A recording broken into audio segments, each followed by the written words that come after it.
We are currently working in section 2.1, which is on page 13 of our class notes, and we're looking at example 8.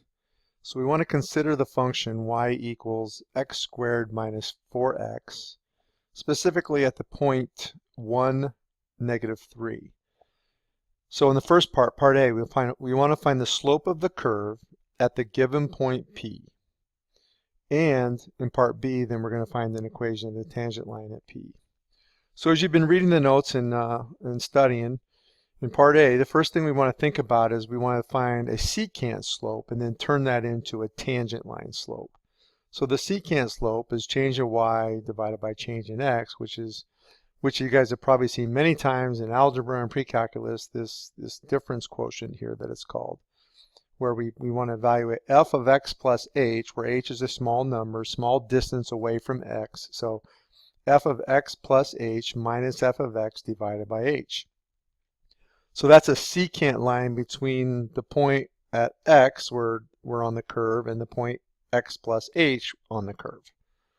Okay, and the x here, the x value is 1, so we're finding it at the point, we're finding the secant line where the 2 points are on the curve are 1 plus, and f of 1 plus h, and the other point is at 1 minus 3. Okay, so in other words, f of 1 plus h minus f of 1 divided by h. We're just sticking in this value of x here for 1. Okay, so we plug that in the function f of 1 plus h. We plug 1 plus h in everywhere we see an x. So it's 1 plus h squared minus 4 times quantity 1 plus h. Then minus the function at 1, which is 1 squared minus 4 times 1. So you simplify. After you simplify, you get 1 plus 2h plus h squared. When you FOIL the 1 plus h, quantity squared. Distribute the minus 4, you get minus 4 minus 4h. And then this reduces to minus 3, so minus and minus 3 are plus 3. Simplifies to minus 2h plus h squared, all divided by h. At this point, you kind of know you're doing it right, because every term in the numerator should have an h in it, which can be factored out. So when we factor out the h, we have h times quantity minus 2 plus h. Then we're dividing by h, which allows us to cancel this h in the numerator with this h in the denominator, and we're left with minus 2 plus h.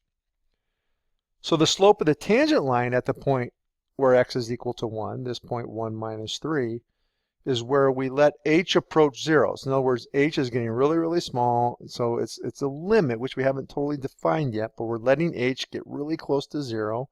Assuming it gets to 0, then we have minus 2 plus 0, so the tangent slope becomes minus 2. Then we just do what we learned in algebra and pre-calculus. Use the point-slope form of the equation of a line to find the equation of the tangent line. So here's the very recognizable point-slope form for the equation of a line. We know the slope is minus 2 from our work in part A.